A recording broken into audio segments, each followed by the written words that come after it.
Assalamualaikum warahmatullahi wabarakatuh. Waalaikumsalam warahmatullahi wabarakatuh. Apa kabar teman-teman semua? Apakah masih semangat? Semoga masih semangat ya walaupun di jam-jam akhir. Saya doakan ketika kalian bersemangat, semoga kalian ke depan bisa meraih cita-cita kalian. Amin. Oke, saya perkenalan dulu.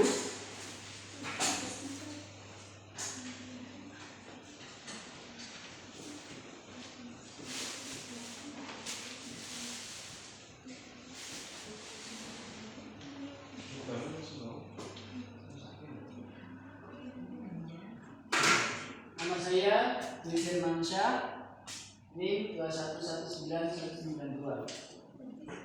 Sebelum kita mulai pelajaran, alangkah baiknya kita berdoa terlebih dahulu ya. Silahkan Mas Topan bisa dipimpin berdoa. Berdoa mulai selesai.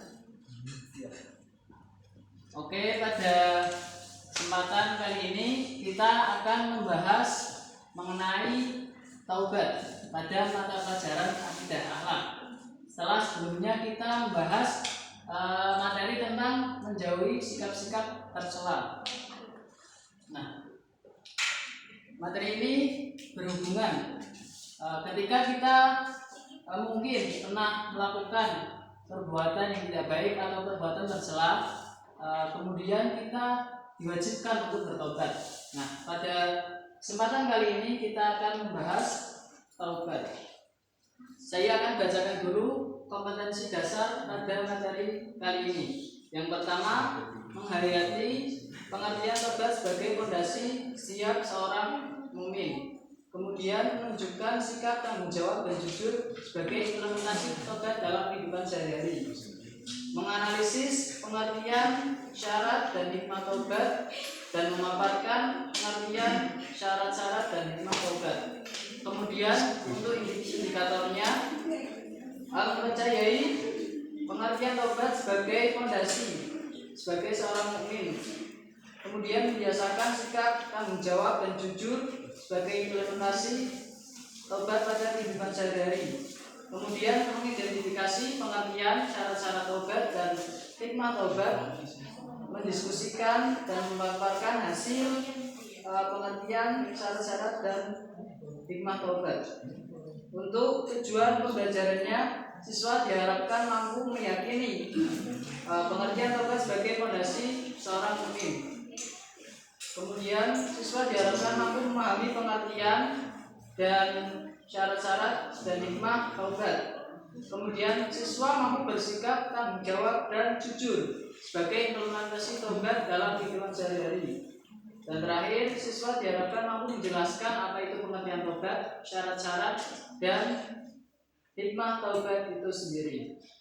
Nah, teman-teman, yang pertama kita akan membahas pengertian taubat. Secara bahasa, ada yang tahu pengertian taubat itu apa? Mas Asep mungkin tahu? Iya, betul sekali. Pengertian taubat adalah menurut bahasa yaitu kembali kepada Allah setelah kita melakukan perbuatan dosa ataupun maksiat, kita kembali dengan bertobat dengan menyesal. Selanjutnya ada kisah dari sahabat Malik bin Dinar. Silahkan teman-teman nanti bisa menyimak kisahnya dan setelah itu kita berdiskusi. Langsung saja saya mulai.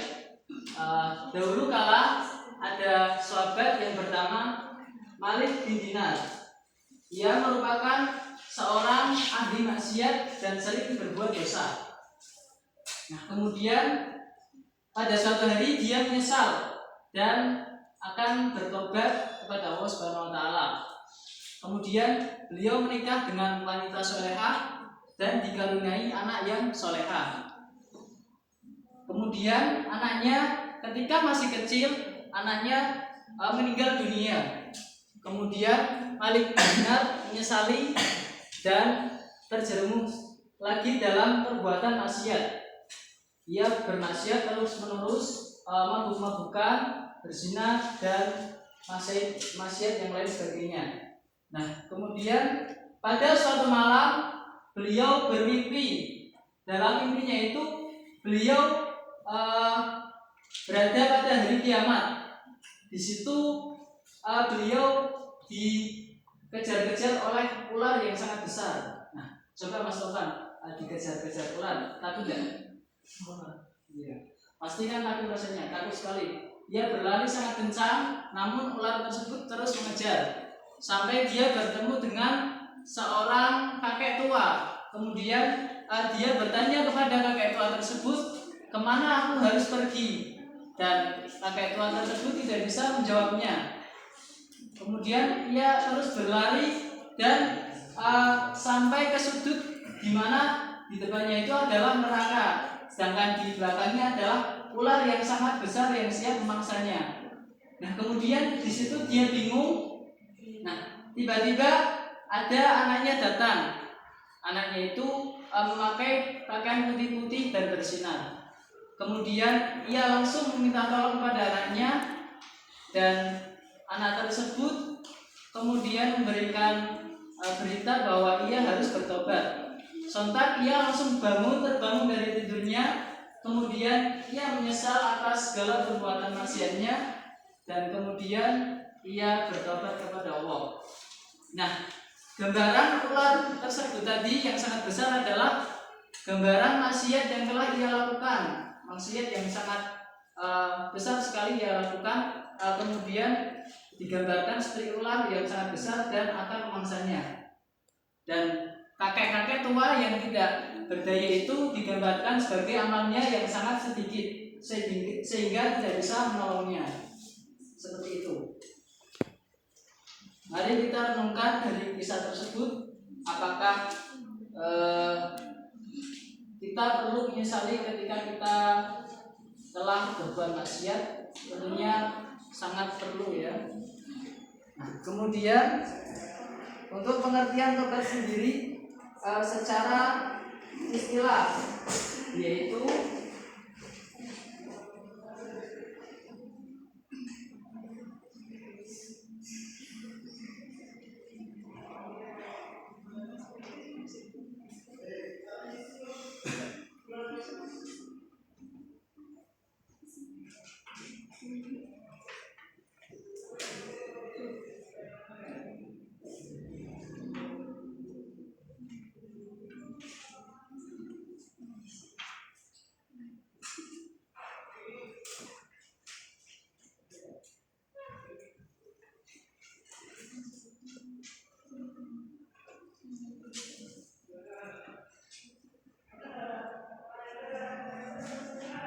untuk pengertian tobat secara istilah sendiri, yaitu menyesali perbuatan dosa dan kembali kepada Allah dan berjanji tidak mengulanginya lagi. Kemudian ada syarat-syarat tobat. Mungkin dari teman-teman ada yang tahu syarat-syarat tobat. Yang pertama itu apa? Mas Rian mungkin tahu? Iya, benar. Yang pertama, kita harus menyesali perbuatan dosa. Seperti di dalam pengertian ini ya, menyesali perbuatan dosa. Kemudian kita kembali kepada Allah. Dan yang kedua adalah berjanji kepada Allah agar kita tidak mengulangi perbuatan maksiat tersebut. Dan yang terakhir adalah mengganti dengan amal perbuatan yang baik. Itu adalah syarat-syarat taubat. Sampai sini ada yang perlu ditanyakan? Apakah ada yang kurang paham atau mau bercerita tentang pengalamannya mungkin? Nah, selanjutnya kita akan berdiskusi dan akan mencari hikmah-hikmah taubat setelah saya menceritakan kisah tadi. Oke, sekarang kita bagi menjadi dua kelompok ya. Satu kelompok 6 anak. Dari sini satu kelompok, kemudian sini satu kelompok. Sini kelompok 1, sini kelompok 2.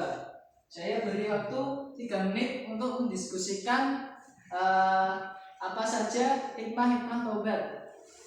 Oke, silahkan berdiskusi dengan kelompok masing-masing.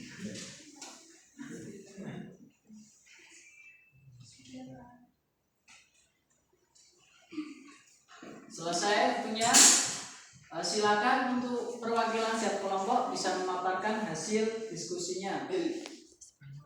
Oke, Mas Rian, silakan dipaparkan. Ya, dari sini saja. Ya, terima kasih. Yang pertama, hikmah taubat adalah menjadi sebab turunnya rahmat Allah. Kemudian yang kedua, taubat menjadi sebab keberuntungan.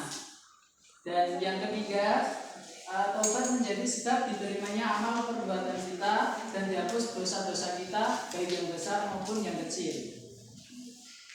Yang terakhir, kedudukan taubat dalam agama Islam.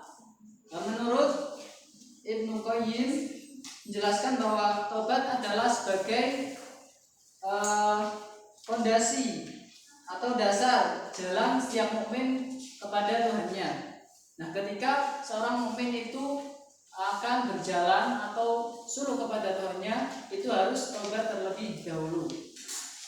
Itu adalah materi taubat yang telah kita bahas bersama pada hari ini. Kemudian kita resum dari awal apa itu pengertian taubat, kemudian syarat-syarat taubat, dan kedudukan taubat serta hikmah taubat. Oke, kita resum bareng-bareng. Yang pertama, pengertian taubat menurut bahasa apa teman-teman? Kembali. Kemudian menurut istilah adalah menyesali perbuatan dosa dan kembali kepada Allah dan berjanji tidak mengulangi lagi. Kemudian syarat-syarat taubat. Yang pertama apa? Menyesali perbuatan dosa. Kemudian berjanji tidak mengulanginya. Dan yang ketiga, mengganti dengan amal perbuatan yang baik, yang soleh. Itu. Kemudian kedudukan taubat, yaitu sebagai dasar atau fondasi setiap mukmin untuk berjalan kepada Allah Subhanahu wa taala. Dan yang terakhir, hikmah taubat. Yang pertama ada taubat menjadi sebab turunnya rahmat Allah. Kemudian yang kedua, sebab keberuntungan. Dan yang ketiga, sebab diterimanya amal ibadah dan dihapusnya dosa-dosa yang kita lakukan. Manfaat yang bisa diambil dalam kehidupan sehari-hari setelah kita mempelajari materi taubat ini. Coba disebutkan, Mas Asep. Ya, betul sekali. Ya, dengan mempelajari materi ini kita bisa mengambil manfaat dalam kehidupan sehari-hari agar kita lebih berhati-hati dengan di dalam melaksanakan setiap amal perbuatan. Karena agar kita tidak terjerumus dalam perbuatan maksiat dan mengharuskan kita untuk bertobat. Namun walaupun tidak melakukan maksiat, alangkah baiknya kita harus bertobat atau beristighfar setiap hari. Oke, untuk mengakhiri pertemuan pada sore hari ini, marilah kita berdoa. Silahkan bisa dipimpin oleh ketua kelas, Mustafa. Doa mulai. Doa selesai. Iya. Oh iya, saya lupa untuk tugas minggu depan silakan bisa mencari materi yang selanjutnya, yaitu membiasakan akhlak terpuji pada orang tua dan terhadap guru. Sekian dari saya akhiri pertemuan pada sore hari ini. Kurang lebihnya mohon maaf. Wabillahi taufiq wal hidayah. Wassalamualaikum warahmatullahi wabarakatuh.